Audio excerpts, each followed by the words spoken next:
Good afternoon, Dr. Crum and fellow classmates. This is Tabitha Hughes, and today I'm going to be discussing the article John Winthrop, City of Women by Dr. Laurel Thatcher Ulrich for my first video discussion post.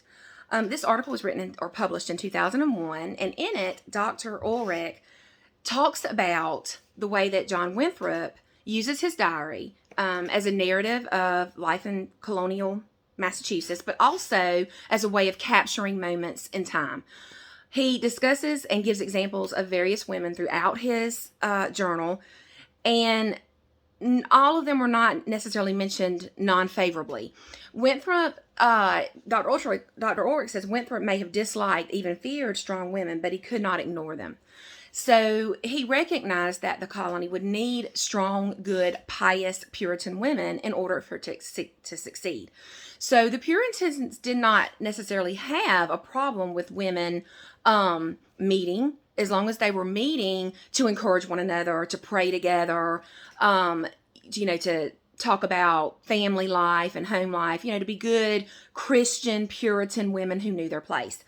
The problem that Winthrop had is if women began to step out of that role of being subservient to their husbands and for the good of the colony, to have ideas of their own in terms of ideas that would not necessarily go in line with the Puritan belief. So one such case is Anne Hutchinson, and I'm really glad that I stumbled upon Dr.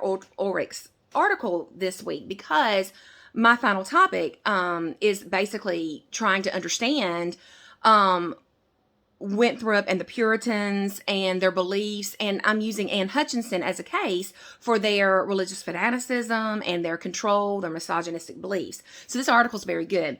So in the case against Anne Hutchinson by Edmund S. Morgan, which was published in 1937, Morgan maintains that what really drew attention to Anne Hutchinson and really went against Winthrop and his fellow Puritans was the fact that she was preaching, so to speak, not publicly, but in her own house where 60 to 70 people were coming to listen to her, but she was, quote, preaching or insistent that you could have a revelation apart from the Word as the source of truth, and that the will of God in the Word or directions thereof are not the rule whereunto Christians are bound to conform themselves to live thereafter.